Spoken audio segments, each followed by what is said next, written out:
Because this is like 7-ish, right? This is church or police training. 7:07, so I'm 2 minutes late, is what you're telling me? No, It's you're right on 7-ish. time.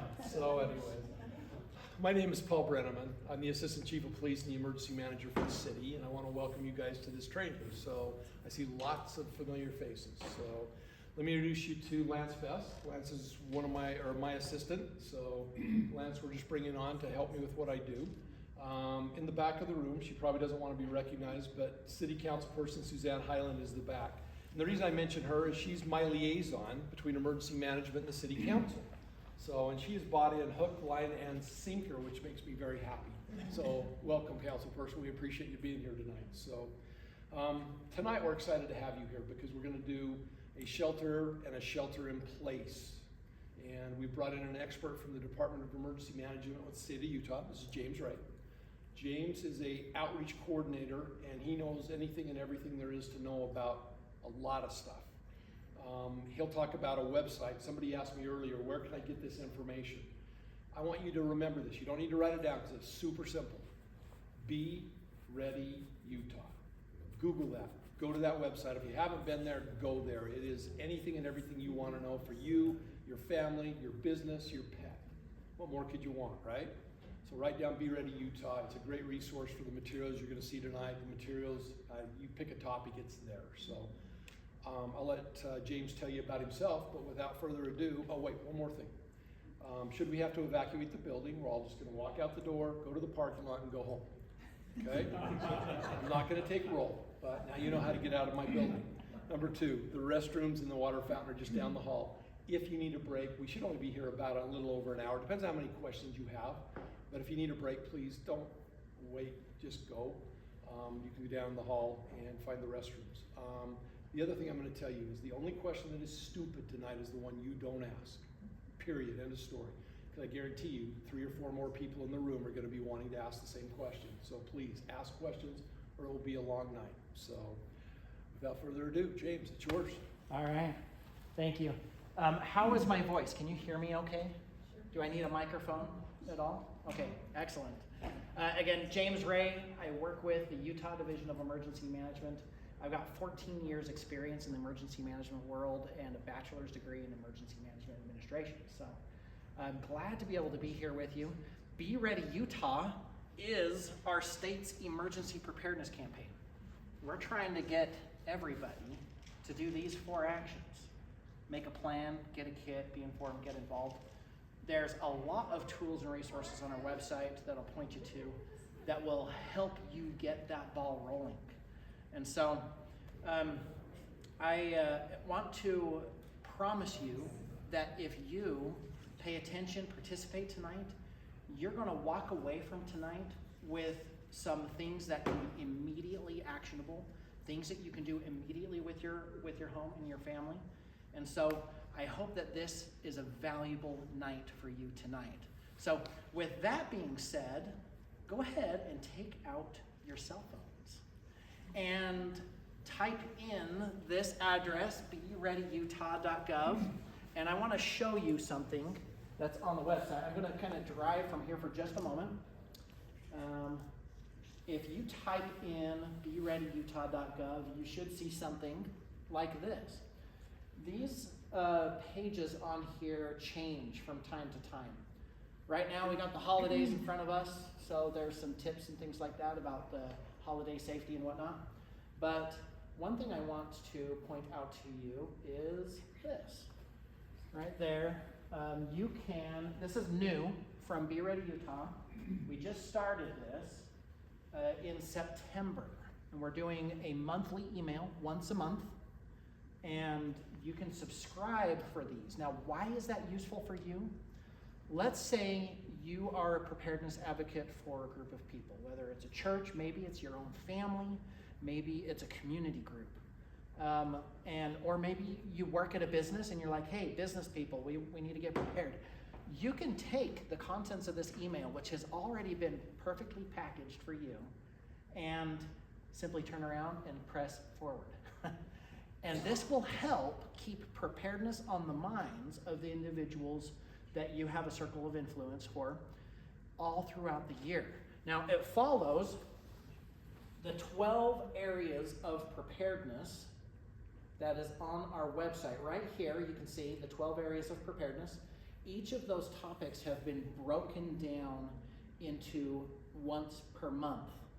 And those emails will come out with a video that you can watch with your family, downloadables that you can read, additional tips and tricks and ideas, an actionable thing that you can do now in regards to each of those various topics. So feel free to subscribe and start receiving that kind of information, and be an advocate for preparedness by forwarding this kind of information to those that you love and care about.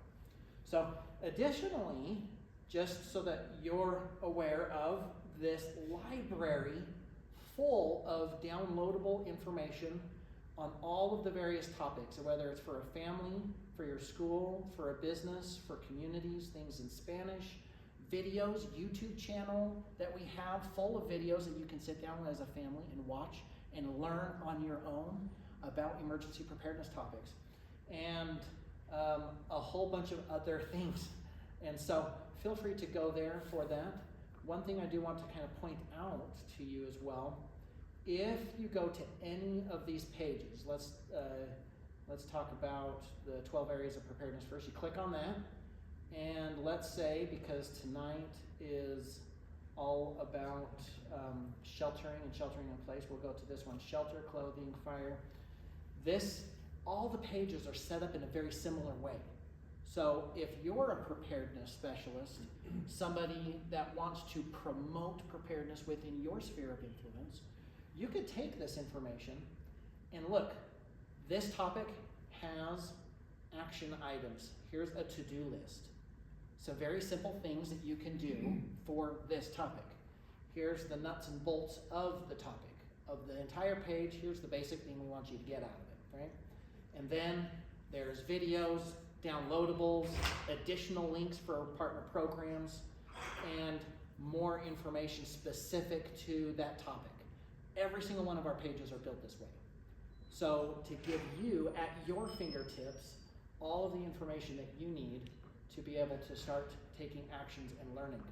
Similarly, over in the hazards side, you can take a look at the hazards pages, and there is a bunch of interactive maps where you can actually type in your own address and be like, oh, I didn't know there was a fault line right next to me. Or, wow, there's a floodplain right here. This is good for me to know so that I know what to be prepared for. You can even look at all of the historical events that have ever been recorded by this particular one. If you can see my little mouse right there, you can type in there and say, this is my city. What has been happening around here? This gives you a good idea of kind of things what to plan for based on what historically has happened. So, and then you've got all of the other topics, things that can happen here in the state of Utah. And we're always adding to and building more. Additionally, if you go right up here to this news and events drop-down list, and you see this thing called annual events, check this out. Click on annual events, and here you can see per month, here's the national topics for that month. Here is the Be Ready Utah topic of the month. Here are additional things for helping you to schedule out, hey, what is of interest at these kind of times throughout the year? And you can fall into cadence with us. As we start sharing this kind of information, you're welcome to share it right along with us. Yeah? Where is that location information? Where did you find that? The Map. location where you can put in your own address. The maps, yes, yeah. Here, I'll show you. So again, if you're right on the home page, you're right on the BeReadyUtah.gov website, and you land here, you just scroll down from the home page until you see this thing called Utah Hazards. Okay. And that's just this big image. You click on that image space and it'll bring you to that page, and voila. All of these various types of hazard maps that you can start using to figure out what is your community like, right? So Utah hazards page, right there. Does that help? Excellent. Thanks for asking. There's a whole bunch more stuff on that. Those are just a few highlights. Just wanted to point out to you. We're going to get Utah right hazards work on into. your phone, you know, so I click on it. Yeah, say that again. The Utah hazards thing, when I click on that, nothing happens on my phone. I don't know if that's. Oh, If you guys interesting. experience that same thing, or No, that's the first time. did it work for you? Yeah. Thank you for that. You just click on it. So, just a fair warning. I like to throw things. We have some conversation incentives. As you talk to me and you answer some of my questions, I may throw some of these out. This is a little bee. It reminds you to be prepared, right? It's a stress ball, so to remind you that preparedness reduces stress, right? I also have some other things. There's some space blankets and some ponchos and other things in here. So as we participate, you may get a prize for participation. So sheltering in place, important topic. And I want to start out with this first question. What is a disaster? Your thoughts. What does a disaster mean to you?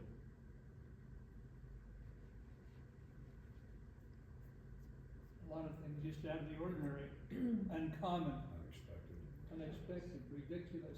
Something out of the ordinary, uncommon. Here, there you go. Punishment. All right. Other thoughts? Disruption. It's a disruption, right? Total disruption. Yeah, total disruption. Okay. Other thoughts? Emergency, something you consider an emergency, something you have to deal with immediately. An emergency. You had a hand right back there. I was taking a little bit different anyway, but I'm not prepared for that impacts me to that point becomes my disaster. Ah, yes, yeah, that's very good. Now here's what FEMA says.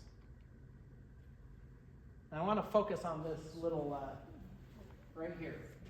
St. George.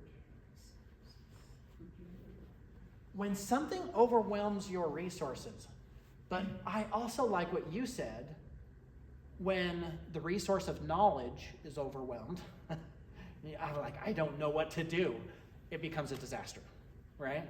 So knowledge, skills, and the various things that you need to be able to help you through that. Key for that. So, but ultimately, who is responsible for your safety and your family safety? The person you see in the mirror all the time. Excellent. Yes, that's right. Please take this personally.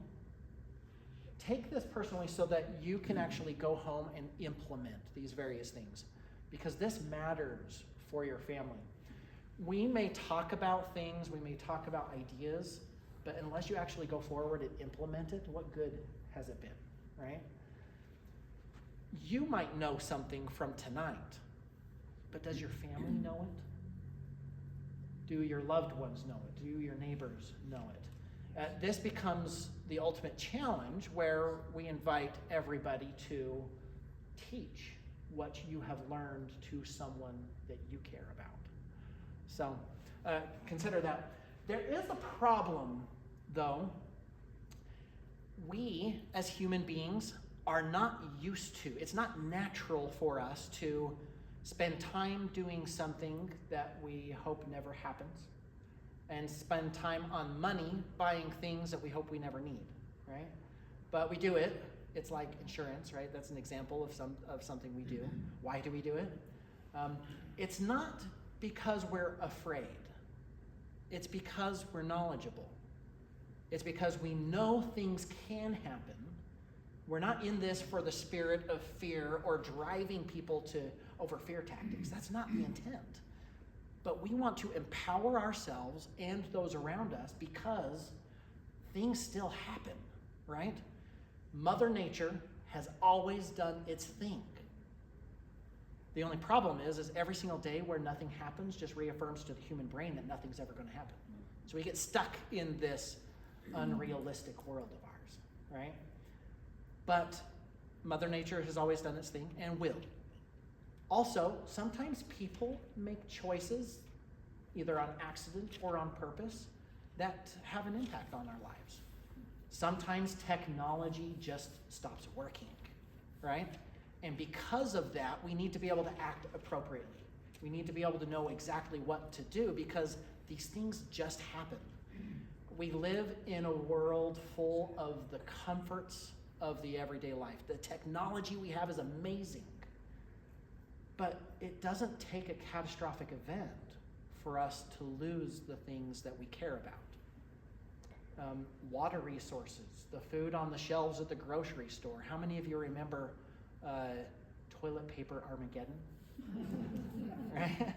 And everybody scrambling for toilet paper because we were all afraid of COVID-19 and the effect on society. Did you know that that's a good representation of how prepared we are as a society?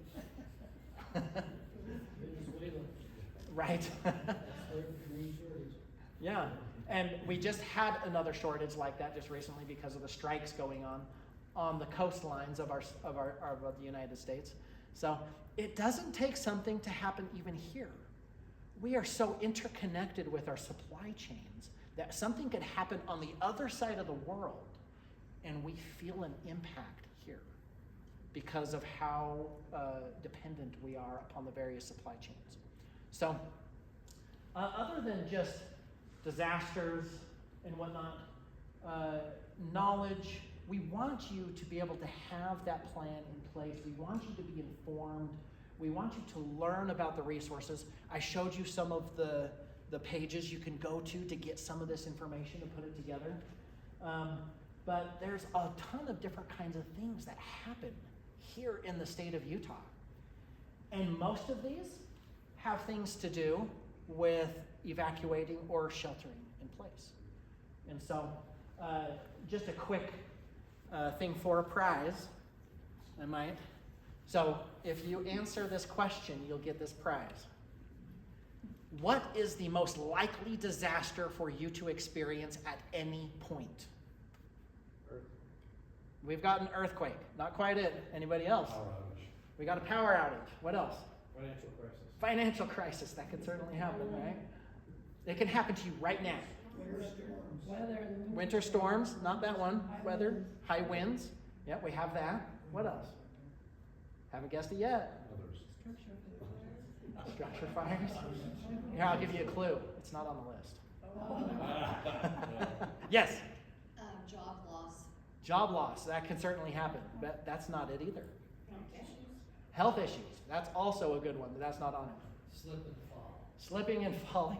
Yes, that is a very real thing. What? Water main break. How many of you experienced that, right? Yeah. Terrible times, right? What about car accidents? Car accidents. That can happen. Okay. What? Can you phone a friend? Yeah. You ready for the answer? Yep. Cyber threat. I was gonna say. Yeah. How many of you are connected to the internet right now? Your financial, your information, the work, the job, the money, everything that is around that. And you hand your device to one of the little ones, and they love to just scroll and press on things, and you end up subscribing yourself to a hack. There is so much that is going on with the ones and zeros in our lives, with cyber actors that are actually trying to get a lot of that information. That can happen to any one of us at any point. It's not a natural hazard, but it is a part of our technological reality today, right?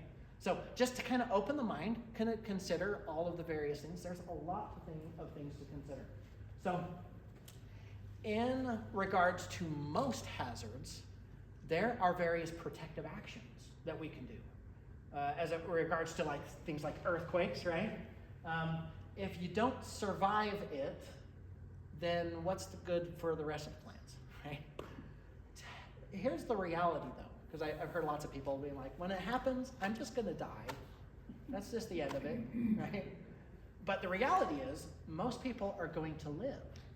Some people are just gonna be happier than others. So our goal is to live a happy and productive life, but if you can do some things now, that will impressively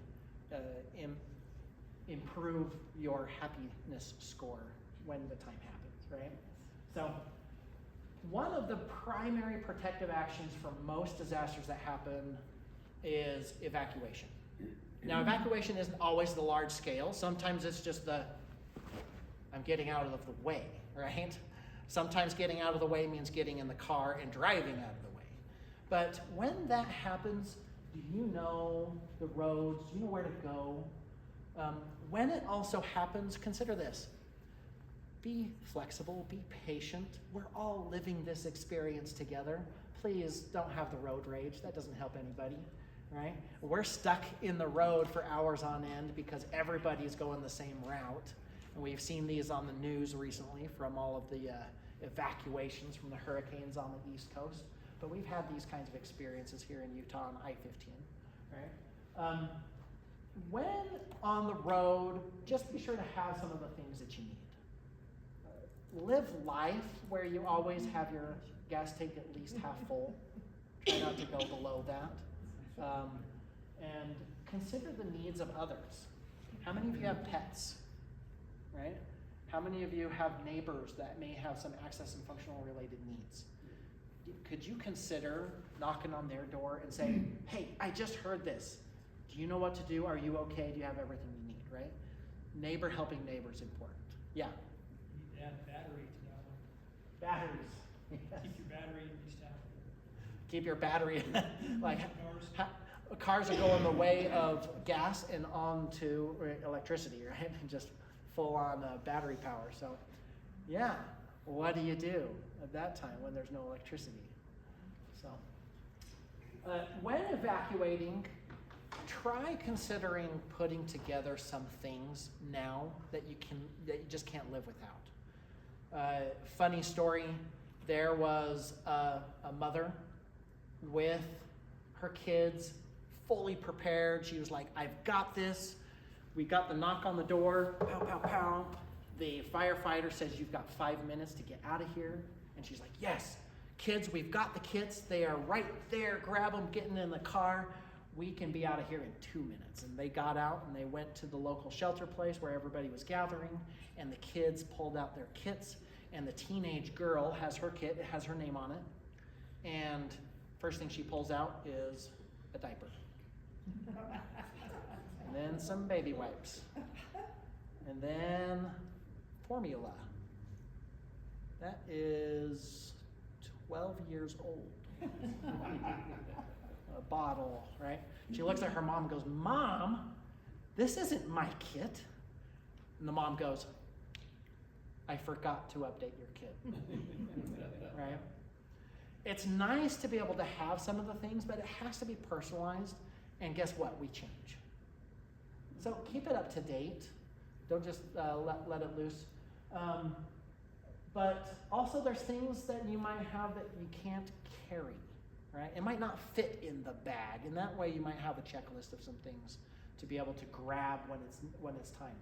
This is also applicable when you have to shelter or sheltering in place and having the things that you need as well. So when it comes to sheltering, boom, there's a ton of things that are related to sheltering. But what we do kind of depends. It kind of changes depending on the topic. So we're going to kind of go through a few of those. So first of all, let's say it's summertime. The weather is hot, right? Power goes out, whatever happens, or maybe there's nothing wrong, and you're just like, my air conditioning system just can't handle this, and it is just way too hot. What do, right? Here's some tricks. On our website, on the library that I showed you, is this document. It says sheltering on it. So you can actually download this, share it with family, friends, and whatnot, but it has some of these also, the same kind of concepts that I'm going to talk about today. So that is a downloadable there. You can scan that QR code as well to access that. So if it's hot, the idea is get low, and here in Utah, right, northern hemisphere, get to a north-facing room. Because less light, less sun exposure, more shade, and low because heat rises, right? So You want to close those windows. Sometimes a wet, evaporative kind of cooling effect, like things like towels and whatnot over the windows and things, can have a cooling effect on the rooms. Foil on windows just helps take the light and disperse it elsewhere, right? Limiting your physical activity, keeping the windows that are up in the upper parts of the house maybe open so that that hot air can kind of escape. And at nighttime, have you ever tried sleeping in wet clothes, wet blankets, things like that? Quite effective. I've done it before. I was actually comfortable because it was sweltering hot, and having those wet things actually made it nice and comfortable. What you might think, you'd be like, I would be so uncomfortable with wet stuff all over me all night long. But the temperature was the make or break for me. So. Now let's switch it. If you're sheltering, whatever the situation is, and it's just cold weather, things are freezing. You got one of those cold snaps, or you just have those temperatures that happen here in Utah, and winter's coming. So opposite, right? We're going high level, south facing. You want to get up where the hot air is going towards. Insulate those windows. Make a room within a room. That's where you could have your front room maybe, and you could set up a tent in there, and all of your sleeping gear and everything, and your sharing of body warmth with all the family members inside of that one space to kind of help centralize where the heat is. That it has a positive effect in keeping that warmth factor. Covering the openings to isolate the room from the rest of the structure, but be aware of carbon monoxide poisoning. When the temperatures drop, out come the devices that people love to use to heat things. Some of those things are not safe to use. They create carbon monoxide and you can die, right? We don't want people to die. If it's a generator, make sure it's 20 feet away from the structure, because the fumes that can come off and then settle into the house can create a carbon monoxide poisoning issue. So, just like that, right there. So, if the power goes out, we want to preserve the food in our fridges. Just keep those closed as much as possible. Monitor temperatures in it with a thermometer if you have one. If you have medication that requires some of those things, maybe if you don't have a generator, what if you have a friend that does? And maybe take your medication that is refrigerator sensitive and maybe put it in their refrigerator if they have a generator hooked to it, right? Yeah. So how do you know what devices do create carbon monoxide? You've got propane, you've got butane, you've got kerosene, you've got quite a few different heating devices. How do you know do they all create carbon monoxide? You should leave them out. Yeah. At your house, so. Simple answer is read the label, right? Follow the instructions on the device that you're using. Slightly more complicated answer, depends. Most things that burn create carbon monoxide. So even a candle does that, but in lower quantities, right? So, but yeah, hopefully that helps. Here's a prize for you. Thanks for asking the question. Why do you want to turn off or disconnect your appliances if the power goes out? Power surge? I had a hand back there. Power surge. Power surge. Yeah, here you go. Power surge. Those can ruin your appliances.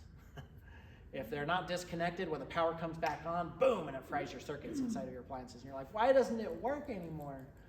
And so that's a good thing to do. So if it's a winter storm, your protective action is this. Go inside and stay warm. This is until you feel like it's good or the authorities say otherwise.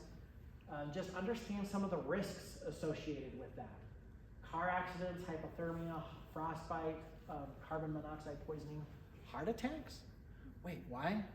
Because those are the times when we're exerting ourselves probably a lot more than we're used to and whatnot. So just limit your time outside. If you have pets, consider bringing them inside. Listen for updates. Maybe the news station is kind of keeping you in tune of what's going on. If you're trapped inside of a car, stay inside the car. Why would we say that? You don't want any exposure.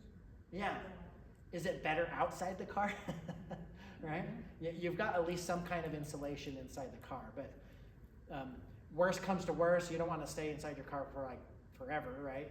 If no help is coming and you got to trek it to get help, you'd have to make the right decisions for yourself, but limit your exposure. So here's a fun little video. We'll see if this audio is working. When the sky turns gray, rain becomes ice, and temperatures continue to drop, you'll ask yourself, how prepared or unprepared are you? Does everyone in the family know the winter weather plan? What to do, where to stay, and how to get in touch? Are your emergency kits ready? Is your radio on? Once the snow and ice starts and the temperature drops, stay where you are. Bring Fido in. If the power lines snap, you've got to stay warm. Dress in layers. Wear mittens and a hat. Do what you have to do. But never, ever do that.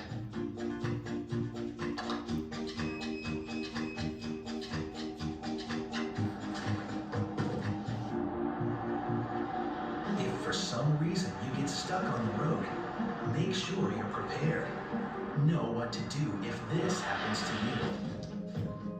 After the storm has passed and the roads are safe, restock your emergency kits. Another storm could be on its way, so before the sky turns gray, rain becomes ice, and temperatures continue to drop, get prepared, make a plan, and figure out how you're going to stay safe and warm. America's Prepare-a-thon. Be smart, take part, prepare. There you go. Fun little video there. Let's go to thunderstorms, right? Thunderstorms produce lightning that can hurt. It also produces power surges, and because of the storm effect, there's flash flooding that can happen. So your protective action there that is associated with sheltering is when thunder roars, go indoors. Sometimes this is only about a 30-minute time frame. This isn't oftentimes for a long time frame. But pay attention to the warnings. Go inside of a sturdy building. Bring your pets with you. Unplug those appliances. Avoid running water and landlines. Why? Lightning tends to follow those circuits, right, and connect to you. And you go, not a pleasant experience. But if you're on a boat or you're swimming, get out, right? Get to land as quickly as possible. And if necessary, you can take shelter in a car. That's a good place to do. So here's another little video about that. Lightning can strike at any time, especially during the warmer months, and that can be dangerous for anyone who might get caught outside. The Centers for Disease Control and Prevention says take precautions immediately. The best defense is to be aware. Know the weather forecast, especially if you're planning an outdoor event. If thunderstorms are predicted, postpone the activity or make sure you have a place to go inside should a storm begin to develop. Go indoors. If you're out, get in. Look for an enclosed shelter or a car with a hard top, and do not leave the windows down. If you're out in the open and have no place to go, crouch close to the ground in a ball-like position and minimize your contact with the ground. Do not lie down. Lightning can cause electrical currents in the ground that can be deadly more than 100 feet away. Separate. If you're in a group, part ways. This will reduce the number of injuries should lightning strike the ground. And keep away from open vehicles and shelters like gazebos and baseball dugouts. Also, tall structures such as trees and metal poles can be lightning rods. Be cautious of where you're standing. Precautions that will help make your summer a safer one. For today's Health Minute, I'm Holly Furfer. There you go. Here's another interesting video that is going to talk about an application that we actually have the maps for on our website. So check out this.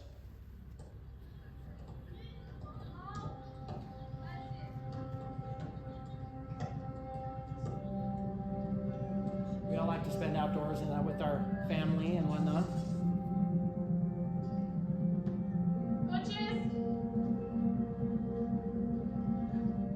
Good afternoon. Good afternoon. So prior to arriving, I checked the Environment Canada weather forecast, and unfortunately they announced a risk of thunderstorms.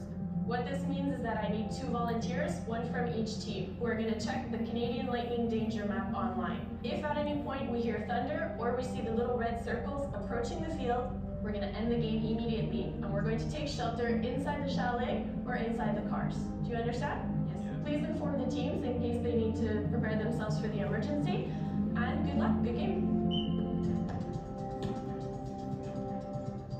Would you know what to do or where to look for lightning strike information? Should the game continue or be delayed? How would you decide?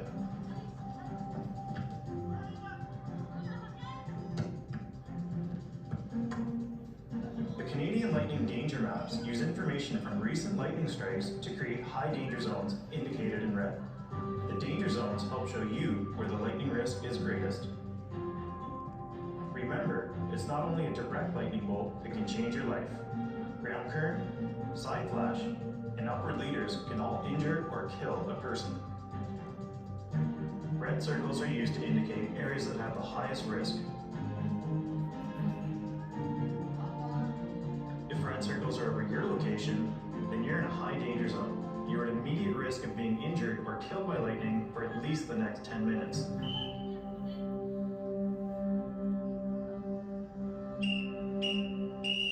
All stops and down feet, everybody off the field. Get to a safe location immediately, which includes a solid building with wiring and plumbing or an all-metal vehicle. Do not shelter under a tree. If red circles are nearby or there's thunderstorms in the forecast, make sure to keep an eye in the sky and listen for thunder.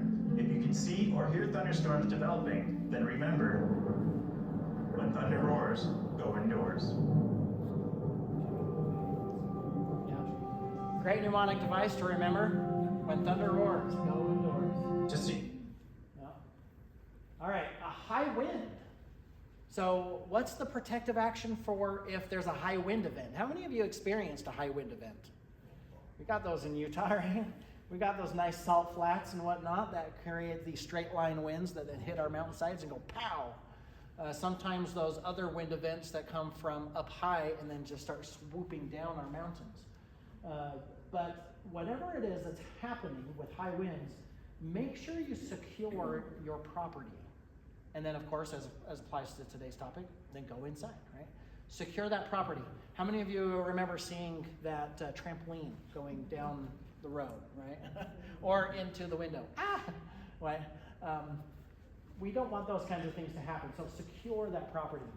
Again, high winds can create power outages, downed trees, flying objects, storm surges for those who are on coastlines.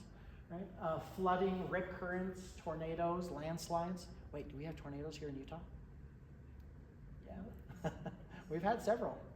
Yeah. Safety considerations to keep in mind.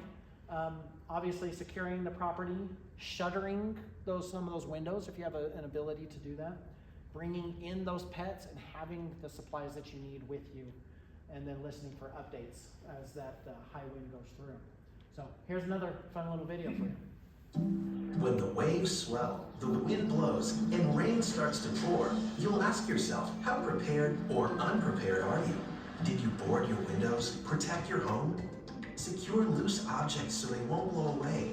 Bring large items in and low items up. If you're properly prepared, it will help in a big way. Does your family have a plan? Do they know what to do? Is your emergency kit packed, waiting by the door for you? Just because you're not on the coast doesn't mean you're okay. Heavy winds and flooding can wash things away. When a hurricane is near, you need to stay safe. Turn on the radio. Wait for updates. Only leave your home if told so. Grab your bag and go, go, go. Now, if you're home and the heavy wind blows, get away from the windows, watch out for flooding, and protect yourself. You may be without power for a couple days, but your emergency kit should help you to stay. Once the storm is gone and it's safe to go home, be cautious of what's going on. If water's in your path, you have to turn back. Dangerous electricity, and things you can't see can hurt you very badly. So before the waves swell, the wind blows, and rain starts to pour, get prepared, make a plan, and protect yourself each and every way.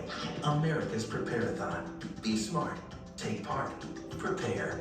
Get started today. Go to ready.gov/prepare. All right. Obviously, we don't have hurricanes here in the state of Utah, but we do have those high winds. And that is fairly similar. So, all right, tornadoes. Yeah, no, we just had a tornado a couple of years ago up in Davis County, Weber County, and tore a roof off the house. Right? We had one back a number of years ago, right down State Street in Salt Lake City, and tore up a whole bunch of the trees on the Capitol Hill grounds. We do get those. Every single year we actually have some tornadoes, but mostly they're in the rural parts of the state that most people aren't in. But if something like that does happen, then get inside and get to the lowest safe room as possible and take cover. Because those flying objects, the debris that can happen can certainly hurt. But don't get underneath an overpass. Those tend to act like a funnel, and the winds in there get stronger. If you're outside in a car, I wouldn't suggest staying in the car. I would suggest getting out and as low as possible, or try to get into a sturdy structure as fast as possible. If you happen to live in, or know of anybody who lives in a mobile home, tornadoes are attracted to mobile homes for some reason. No, just kidding. But it feels like that. Get out of the mobile home. It is not considered a sturdy structure and can create a massive debris field that can do a lot of damage. So get out of the mobile home and into what might be considered a sturdy structure. So, question? Yeah. So are you saying if you're outside, get low, so you lay down flat Yeah. in a tornado? Yep. Yeah, that way you have the least exposure as possible to those straight line winds that have the ability to either take you or to blow matter into you. So, great question there. I'm gonna give you a prize. I'm not gonna throw this one. Oh, good, thanks, Mike. Yeah. So here's another little fun video about that. When the storm comes, the twister forms, and the wind starts ripping things away, you'll ask yourself, how prepared or unprepared are you? Do you have a shelter, a safe place to go, something to shield you that's easy to get to? Is it stocked with all the things you need? Water, food, and batteries? What about your family, your kids? Do they know what to do, where to go, and how to stay in touch? If a watch is declared, a tornado might be on its way, getting ready to blow things away. Stay informed, wait for updates. And if you're outside or out for a ride, move close to someone who'll stay safe. When a watch becomes a warning, you have to act fast. Get to safety, do not delay. Go as low as you can and hold on tight until everything is all right. Once the storm has passed and you get the all clear, take your supplies. Now, you must be wise. Move carefully. Watch out for dangerous debris. Protecting yourself is a necessity. So before the storm comes, the twister forms, and the wind starts ripping things away, get prepared. Make a plan and practice what to do to stay safe. America's Prepare-a-thon. Be smart. Take part. Prepare. Get started today. Go to ready.gov/prepare. I love the floating cow. It's a cow on the roof. Right? Yeah, there was a picture I saw of a car on a roof. And I was like, how did that get there? How can you tell the difference between a watch and a warning? Right? There's oftentimes our news stations will say, we've got a high wind watch or a weather watch versus, oh, we've got a warning in consideration. Here's a fun way to remember that. It was explained to me like this. in regards to tacos, if it's a watch, you've got all the ingredients to make a taco. If it's a warning, you've got tacos. That means taco is made, it's actually there. So when somebody says we've got a tornado warning, that means there's an actual tornado that's actually there, right? So that's a good cue for you when you're listening to the radio and thinking, should I act? What does it mean to what should I do now, kind of thing. So have that in consideration. Flooding. The thing to help you remember for flooding, the protective action there is turn around, don't drown, or get to higher ground. The risks from flooding is power outage, disease, hazardous materials, undertows, currents, various things like that. All of the filthy, yucky stuff that's under, the sewer pipes and the garbage around in our world tends to just float around in that water. Don't go into the water. A terrible idea. It might look like a fun place to go kayaking, right? It might look like a fun thing to go splash around in, but there are now chemicals and materials in there that are not good things to be able to be in. So please be safe. If you're in a vehicle, the general idea is to stay inside the vehicle. It has a tendency to be able to kind of float along as opposed to you being torn out with a rip current. If you have the opportunity to get onto the roof of your vehicle and call 911, something to be able to get you off and out, that's a great option. But if you're in a building and the water's rising in the structure, get to higher ground. If there's opportunities to be able to get onto the roof and calling 911 for them to be able to get you out. We probably have those memories of Hurricane Katrina and the people on the rooftops trying to ask for help, and people that didn't have the necessary supplies with them until they could get evacuated or extricated from the areas. So flooding happens here in the state of Utah every single year. Understand where those floodplain zones are and what your risk is, but don't be distracted by some shapes on a map. The good thing to remember is anywhere it rains, it can flood, right? So just because you're on the side of a hill doesn't mean you're out of the water, right? You can still have flooding experiences even if you're on the side of the hill. So here's a fun video for that one too. When the clouds form, the rain pours, and water is all around, you'll ask yourself, how prepared or unprepared are you? Did you raise your utilities, appliances and such? Install a sump pump, clean the drains, just in case it decides to rain. Do you know your risks? Have you checked the local plans? You should cover your property with a flood insurance policy. Is your emergency supply kit packed? Is your family prepared? Do they know what to do, where to go, and how to stay safe? Because when the water starts to rise, you must act quickly and be wise. Turn on your radio, listen for updates, and if authorities tell you to go, hurry up and do so. Get to safe ground, go as high as you can, do what you need to do, but don't put yourself in harm's way. Just inches of water can sweep you away. Once the water is gone, move carefully. Be on the lookout for dangers you can't see, animals, debris, and electricity. Do not go home until you hear the all clear. Now when you get home, be aware.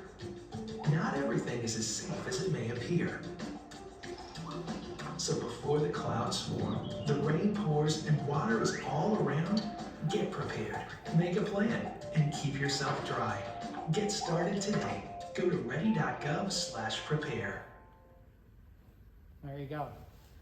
Hopefully some good ideas with that. I had this thought while I was watching that. We have mentioned multiple times to listen for local direction. There's emergency alert systems within our own communities and from the state. So as a potential for a prize, does anybody know what the radio station the state plans to use to disseminate disaster information. Anybody have a clue? KSL, I think. There we go. It's KSL. Do you have one of these? Yes. Here, I'll give you another one. Here. Ta-da. KSL. You got it. You want one? Here. There you go. You guys were tied there, so thank you for that. KSL News Radio, right? You can tune into that, but guess what? That's like statewide related information, things that might be localized, but what about your town? Where do you get the information for your town? And I kind of want to cue you in on that if you want to say something about where do they follow your guys' information? So if the internet is working, excuse me, we have a city website, we also have city Twitter feeds. You can sign up on the city website for announcements. If those are down, we'll use the state features, right? We'll direct you to KSL radio. There's also, depending on how imminent the threat is, if it's something like a wildfire or an earthquake, or not an earthquake, but some type of man-made disaster, a chlorine leak, a gas leak, something like that, or we have a high wind warning in effect, we can go through the county and use the iPause system, which sends out a message to all the cell phones in the area, geographical area. So we have many features that we can use. Yeah, excellent. Hopefully that was helpful for you as well to say, hey, what can we expect here and how do I tune in? Your thought? I was wondering about emergency communications, ham radio. Does Cottonwood Heights have a program? We have a very robust program. So the way we communicate with our local entities, which we've got some representatives from our emergency management districts, we have a ham radio group that actually coordinates with me here at the EOC and out to those individual districts and all the way down to the precincts. So we're as well prepared with that as anybody in the state. So Are we going to talk about that tonight? I wasn't planning to do that. Not in particular, but we could come back on another time and have a whole conversation about emergency communications. But with your ham radio groups and whatnot, being able to talk about that as well, those are always options. So great, yeah, thank you. Earthquake, right? What do you shelter? What do you do in terms of an earthquake? The primary protective action post-earthquake is to drop, cover, and hold on. We cover because loose stuff has a tendency to fall, and we don't expect here in the state of Utah, there are some older buildings, but most of our building codes don't allow pancaking, right? That's not the effect, right? But there are still loose things around us that have a tendency to move, fall, break, and injure. So covering and holding on to the thing that you're covering so that you're not having to scamper over the floor to chase after it, because things tend to move. So there are some great things you can do now to help protect the things that you have built for so long and gathered for most of your life. We don't want a few seconds to destroy that. So securing those shelves to the wall, securing the TV. If there's, sometimes fire alarms may go off if you're in an elevator. Typically the idea is don't use the elevator, use the stairs, but there are some improvements to those that have been coming out recently. Aftershocks can happen, so don't just run out of buildings, because sometimes things will be falling and can get you. And once things are steady and still, then get to safer ground where things can't fall on you. So here's another video on that one. When the earth shakes, the ground moves, and things start to fall, you'll ask yourself, how prepared or unprepared are you? Have you removed objects from over the bed and over your head? Anchored your possessions securely to the wall. It won't be a pain, and you're not doing it in vain. Are your emergency kits packed? What about your family, your friends? Did they know what to do, how to get in touch, and where to meet? Do you know how to drop, cover, and hold on, covering your head and neck? What if you're outside? Or in a car?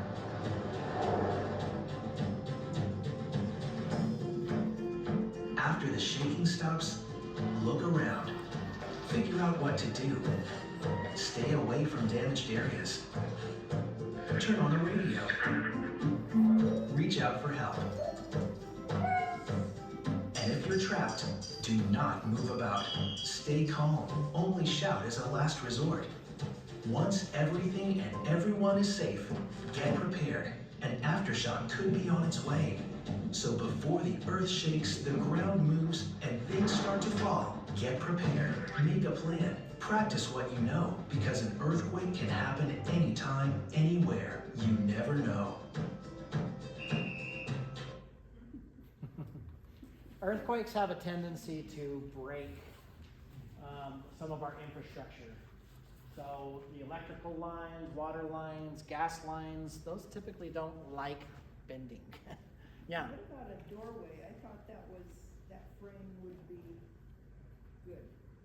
Sometimes, Did you used to think that? but here's some of the other things to consider. Current building codes are not necessarily utilizing that extra thick kind of outer layer when they're framing it. And so sometimes that's not happening in today's new buildings. However, when standing in a doorway, be careful of the door. It tends to sever fingers and cause injuries. There's been a lot of hospitalizations because doors go like this. Whack! Because of the power associated behind what an earthquake does to the doors and those hinges. And so if there is an archway, great option. The general idea, though, is to drop cover and hold on, not necessarily getting underneath some kind of a doorway. So be careful of swinging doors. They are powerful. So great question, and worth a prize. I have a prize. You do? Yes, I don't want to be selfish. Give one to a friend. It's called passing it on.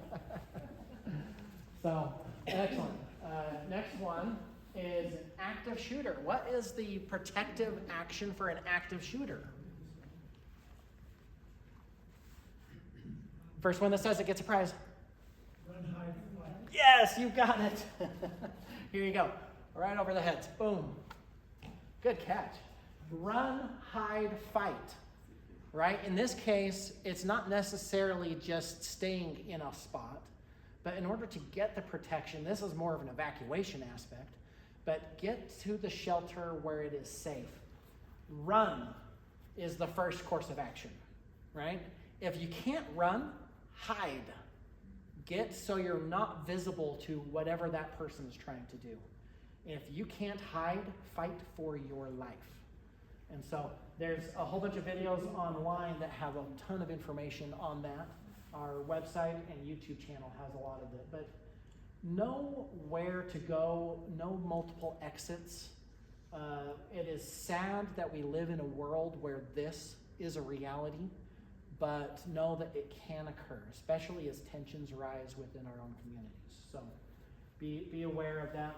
When our professional responders come to scene, please follow their directions and instructions. If they say get your hands up, you better do so, right? Hands up, right? They want to know and they want to get that the active shooter down and out as quickly as possible so that other people's lives are not at risk.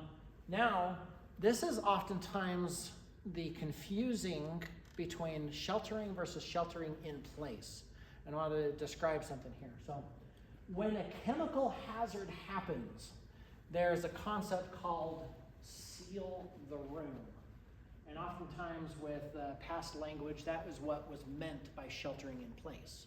Meaning find an interior room and do this.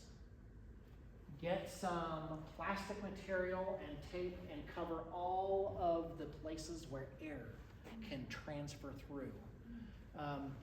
It is useful to get these things cut in advance because you're not going to have time to cut those when something happens. And get them so that they fit the area that you plan on going into. So as part of a family plan, make a plan. What room should we go into if a shelter-in-place order happens because of a hazardous material release? On our website, and that link that you can't click on, there is a seal the room kit list That's an example. So you can take a picture with your phone. What kind of items do you need? Right there, right? So, but this doesn't happen forever. This can be a matter of a few hours. So you might stay inside of that space for a couple of hours and tune into that radio until an all clear signal is happening. Then let one person out, open all the windows, vent the space so that whatever might be settled in the house can then start to kind of move out of the structure. There's a video on this. I think it's a longer video. I'm not going to watch the whole thing. I think it's just paired to a certain section of it. We'll see. No. It's not working right. But that video is on our YouTube channel.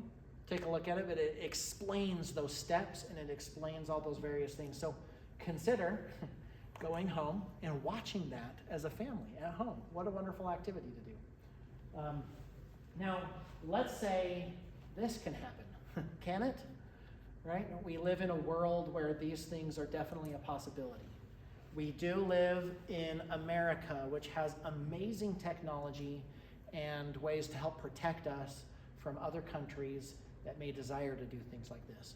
But if this happens, which it could, whether on purpose or maybe there's an accidental event because of a local facility that had something go wrong and their nuclear systems that they were using explode, right? Things can happen. This is where you want to get inside, stay inside, and stay tuned. And typically this is at least for 24 hours or until authorities provide the all clear. Yeah. The slide before this, it said something about don't flush your toilet. And what's the reason for that? It says it can displace the people. Yeah, it causes other air to come in. Yeah, yes. That's right. Who said that? You said that. That's worth the prize right there. Yeah. When you displace something, it sucks other things in. So there you go. Very good. So yeah, don't flush the toilet because it'll help kind of suck yucky air in. So thanks for that question. You also get a prize for answering the question. You want to hand this over to him? Oh, no, it came right out. Sorry about that. 2 parts. So here's a video. Well, hold on. Get inside, bring your pets, go bag, stay away from the outer walls. You can kind of see this image that says, where is the okay place? You want to be the most inside and the lowest place possible. If you are exposed to fallout, meaning that stuff that rains down from the sky that has the radiation on it, right? That's when you want to remove the clothes and shower off with water and take those clothes and any of that wet stuff and remove it from wherever anybody else might be, right? We want to reduce our exposure. So don't leave to go get your family. They're going to stay put. If you're out and about in the communities, you are now exposed to all of that stuff. You put yourself at higher risk. Hopefully the schools, this could be a matter you can look into and say, hey, school, if this happens, what do you plan on doing with my child, right? And have that conversation with the school so that you know what their plans are. So this video kind of talks a little bit about that.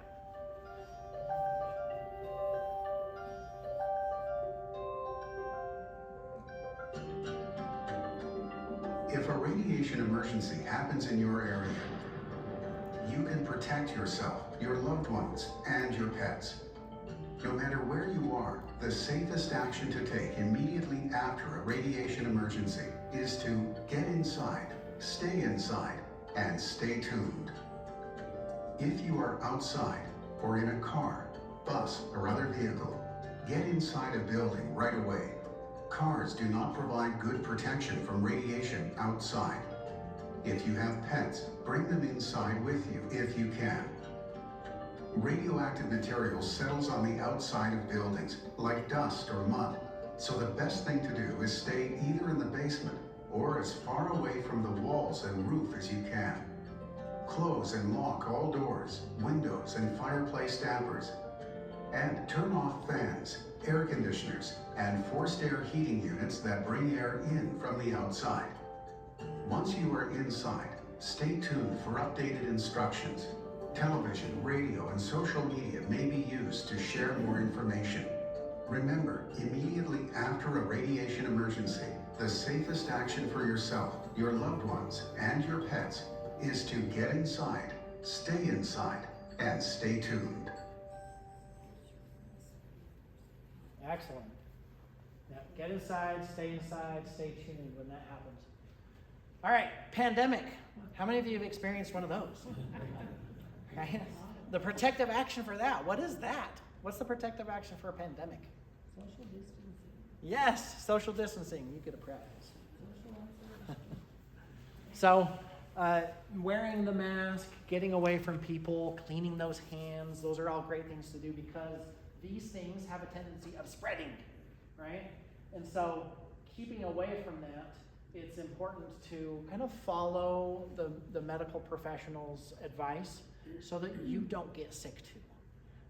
Can this happen again in our society? Absolutely. Heaven, pray it doesn't, but we've seen from time and time again these things happen. This can happen, you know, most of the disasters we've talked about have been a matter of hours or days. This is years, right? We had almost 3-4 years of residual effects from the pandemic. Interesting thing that pandemics do that some of the other disasters don't do as much of, but a direct hit on our supply chains, where things that are being done in other countries can no longer happen and get to you here. Hence toilet paper Armageddon, hence empty shelves in the marketplaces because our store systems have to rely on a continual supply into the system in order to keep those up. And if for any reason those are cut off, our grocery dependent societies are no longer going to have food. And now the city has to determine how are we going to feed the people in our city because our stores don't have it, right? Something we hope we don't ever have to deal with, but has happened with the pandemic, and hardships occur because of those. So when sheltering, I just want to talk about some basic sheltering concepts, but you need at least someone to make the shelter area plan and have an alternate shelter identified if possible. Identify somebody to get the supplies needed. You're saying, hey, the call is gone, we've got to get in. Okay, who's grabbing the stuff? Also, identify somebody to help direct people into the shelter. Whether this is a workplace setting, whether it's a school place setting, maybe it's at home with the family, who is going to be getting everybody together. And then assign somebody to monitor the radio to keep everybody updated about what's going on. So those are some very basic ideas there. Just remember this, in a disaster, you do not rise to the occasion.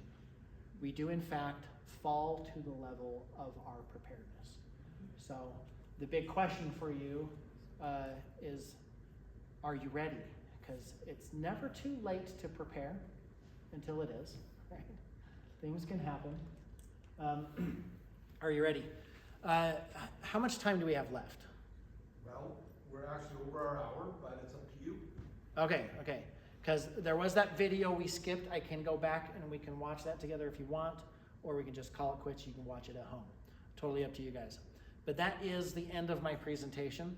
So any questions, other thoughts? Yeah. Last night on the news, they said there was a natural gas detector that we could buy in our homes. Yep. I've never heard of that before. Yeah. Where can you buy those?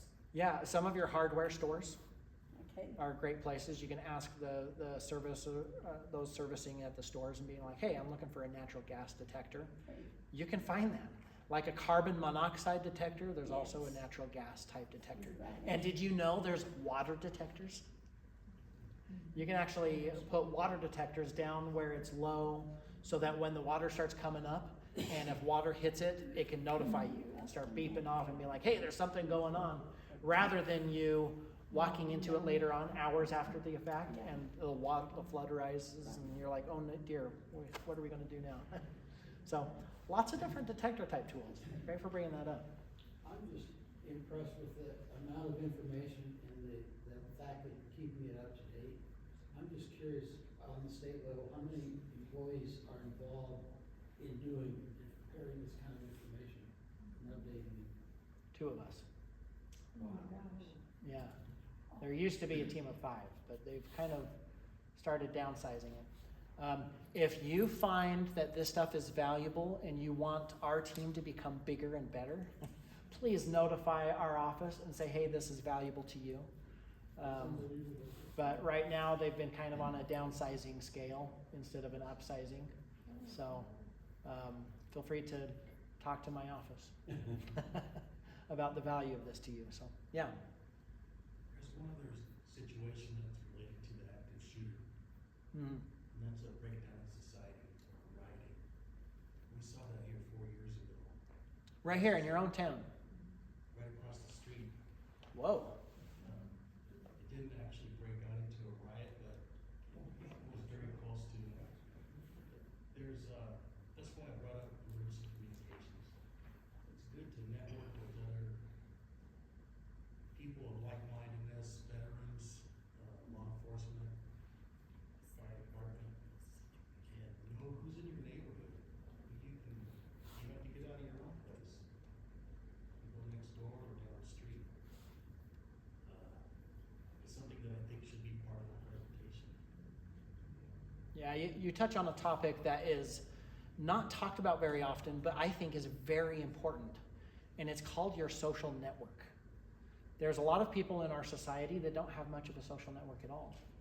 And they are at high risk. If something were to happen, they're alone. They have nobody to rely on. They have nobody to help them when something like that happens. Please, consider meeting your neighbors. Consider making friends.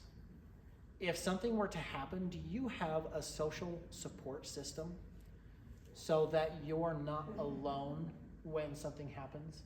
You have people around you that care about you and can check in on you or can help support you when your home is no longer a viable place to be and you have another place to stay. Being able to know those around you is a very important part of emergency preparedness. James, let me add to that. So in the city of Cottonwood Heights, we have a fairly robust network of emergency preparedness. You're part of that network because I would assume you've got your information about tonight's training through that network. We have districts, we have precincts, and we have blocks. That block is exactly what you're talking about. Those are the neighbors that live in your immediate area of influence, right? The neighbors to both sides, the neighbors behind you. We call that a block. 12 to 15 people become active in that block. The precinct's a little bit bigger, and that takes the umbrella, encompasses the blocks underneath that precinct. So we have it in place. Make sure you access that, and more importantly, it's important you become active in that because that's where we're going to survive, right? We are a ground-up emergency preparedness program. This is your program, not the city's program. So it's ground up for that reason. It's established on relationships and interest and influence. Does that make sense? So, man, I encourage every neighbor you know, if they're not part of that block chain, get them to be part of that, right? Yeah. Now, please understand this. The purpose of tonight is not to be afraid. It's not about fear. It is about knowledge. Do we know and understand that bad things can happen? Yes, right? They can. Are we therefore empowered to know what to do so that we can continue to live a happy and productive life, even when things don't go across as what we call normal, right? Please don't take this as fear. It's not. When you turn around and share with family and friends and those that you care about, consider ways to help empower them with the knowledge of how to do the things so that when something happens, they can continue to live a happy and productive life as well. Thank you. Any other questions? Yeah. Is the CERT training through you guys, or is that through? It's through me. It's through you, okay. Yeah, so we have let me just make a couple of quick announcements about that. Go to the city website under emergency preparedness, and there's a link. What it's gonna basically tell you to do is call the police department main number, 801-944-7100. Talk to Mina or Jasmine, Mina or Emma, and they'll give you the information on the class. It starts January 30th. But before the class starts, you have to do some homework. There's a website with online learning that gets the theory and the book learning out of the way so we can concentrate during the classes on physical, practical exercises. It'll run for 8 weeks, starting January 30th, and then it ends, I think it's March 22nd, don't quote me on that, 8 weeks from January 30th, and then that Saturday we do a practical exercise. There is a small charge, it's $40 per person, and that's just something to buy the kit, a CERT kit. We don't make anything on that, I just don't have a budget to buy those for the participants. So please come and support that class. I've got 30 to 35 slots available. I want to fill every one of them. Last year we only had 24 that signed up, 18 completed the training. So, and if you miss a class, we're okay, we'll get you through it. If you miss 2 classes, we're gonna look at you sideways, but I'll get you through it. So, okay? That's a big commitment. City website, yep. Emergency preparedness, or just call us at the main number, Monday through Friday, 8 to 5. We'll get you the information. Sign up now, I'm hoping I fill it quick, so. Yep. Okay?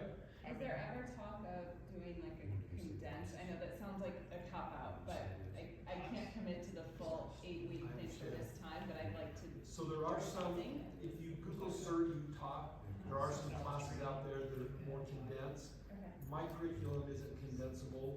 We use the UFA instructor, and it's the 8 weeks. It's unfortunate. How many weeks can you? We can talk offline. Don't worry about it. Okay. We can have a conversation. Okay. So, any other questions about CERT? Raise your hands in here if you've been to CERT training. There we go. Love it. You're my people. I'm signed up. Oh, are you? Even better. So, it's a good class. It's well worth it. Yeah, I can't speak enough good about the CERT training. These are practical life skills that you can use at home and with your families, especially when professional responders can't come. There's something we lovingly call disaster math. You take the number of professional responders within a community and you compare that to the total population. Our 911 systems are limited in their capacity. They're built for what's called status quo, to handle the everyday calls and what they can expect. It starts getting beyond that. When you call 911, you might not get an answer. Or they might say that we have nobody to come for a number of hours, sometimes even days. How about this? Let me make it more simple. How many have had classes from me? What do I tell you about who's gonna show up at your doorstep during an emergency? Nobody, right? If you don't take care of yourself and your family, you're in a world of hurt, because we ain't coming. We will eventually. But I'm not coming when you call, if you can call. Does that make sense? Take care of yourself first, take care of your family next, take care of your neighbors after that, and we'll be much better off. I think this city is very well prepared compared to other cities because of people doing exactly what you're doing. So it's a ground up program. We ain't coming.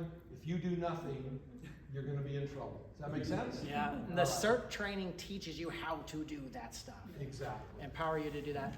Very worth the time. My opinion, you can probably ask some of your friends who have taken the class, good life skills to learn. 100%. So, and if you've been through the class, it's been years, go through the class again, those skills are perishable, okay? Yeah. What did you say again? Yea, verily. Yea, verily. I've taken it twice, and it was worthwhile the second time as well. There you go. Yeah. Hey, let's give James a round of applause. All right, a couple of things. Sign up for CERT. We do this training twice a year. The next class will be on February, the second Thursday in February, 7 p.m. in this room. Anybody is welcome to be here. There's 24 of you tonight. I would love to double or triple that next time. Spread the word. We'll find a topic that is interesting and valuable to you. But put it on your calendar, second Thursday in February. We'll do it again. Fair enough? All right. Thank you for your participation tonight. Thank you. What kind of time?